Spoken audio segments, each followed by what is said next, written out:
Alam niyo ba, dahil sa Magit Sarap Sustansya videos, natutunan ko na hindi lang basta dapat masarap ang pagkain, kailangan din itong masustansya. Kahit simple ang mga sangkap, pwede maging masarap at healthy ang pagkain kung alam natin ang tamang pagluluto at paghahanda.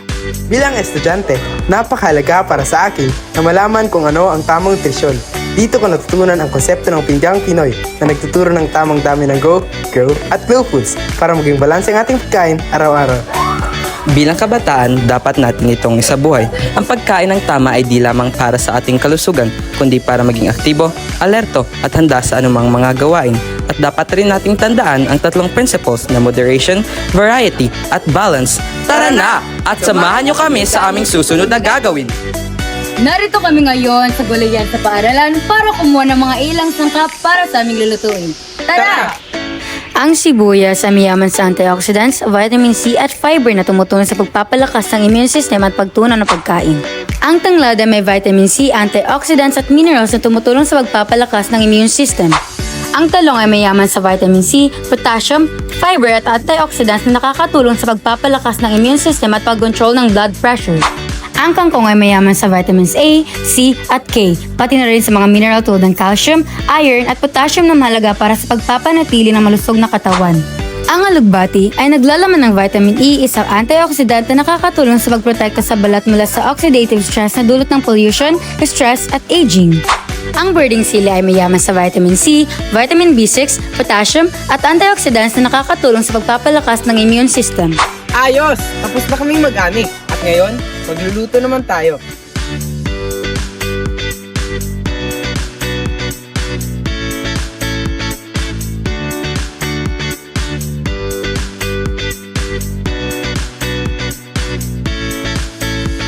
Ngayon ay magluluto tayo ng masarap, masustansya at higit sa lahat, abot kaya na magugustuhan ng buong pamilya.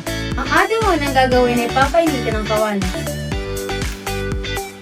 Kapag mainit na ang kawali, maglagay na tayo ng tanamo na mantika. Sunod natin ang pag-isaw. Unahin natin ang isang pirasong luya para lumabas ang aroma nito. Kasunod naman ay isang pirasong sibuyas. Sunod naman ay 2 pirasong cloves ng bawang.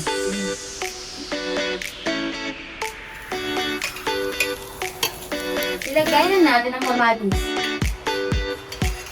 Ngayon naman ay ilagay na natin ang 1 cup na gata. Takpan na natin at hintayin kumulo. Ngayong kumukulo na ito, ilagay na natin ang 1 kilong tahong.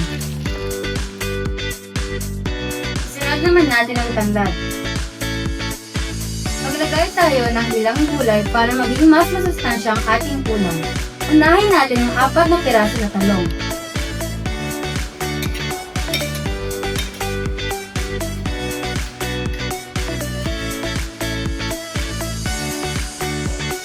Sunod natin ang 1 tali ng kangkong.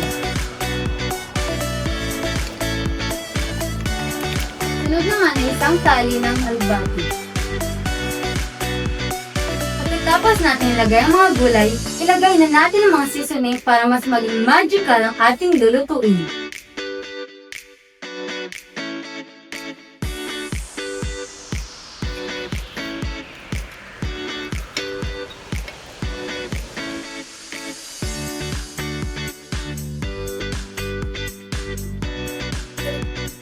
At ang huli ay ang sili.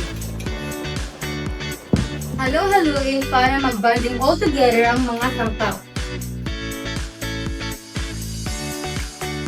Habang hinahintay natin na maluto ang ginataang tahong, ngayon po ay ipapakita ko sa inyo kung paano umuot ng masarap, malinamnam at masustansyang kalabasa pie gamit ang tasty herb. Ngayon po, magpapakulo na tayo ng tubig at palubutin ang kalabasa.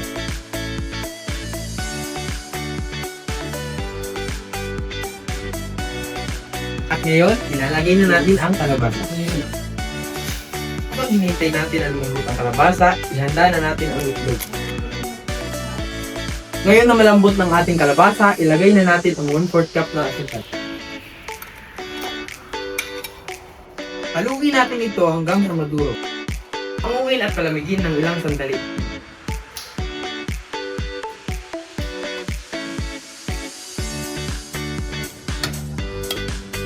Pagkatapos, palaman na natin ang mixture sa ibabaw ng tinapay.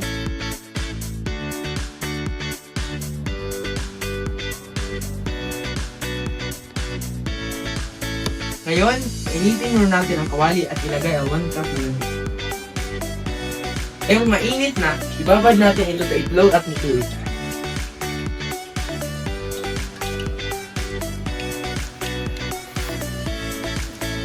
Hintayin natin ito hanggang sa maging golden brown at hanguin ito. Ayun, tapos na maluto ang ating kalabasa pie. Gagawa naman tayo ng masarap, makulay, masustansya, at higit sa lahat, abot kaya. Una, ilagay natin ang 2 pirasong hiniwang pipino. Ilagay natin ang kalahating hiniwang carrots. Ilagay naman natin ang 2 pirasong hiniwang sibuyas. Ngayon, ilagay na natin ang 1 pirasong hiniwang kamatis. Sunod, ilagay natin ang 2 sachet ng mayonnaise. Ngayon, haluin na natin para mag-combine ng mga ingredients. Ngayon, ihanda na natin ang mga pangpalasang sanggap. Lagyan natin ng konting asin. Lagyan natin ng konting paminta. Ngayon, lagyan na natin ng konting kalamansi. Ngayon, haluin na natin para i-combine lahat ng ingredients. Handa na po ang aming Pinoy dish na ginataang tahong, Kalabasa pie, cucumber salad, at fresh buko juice.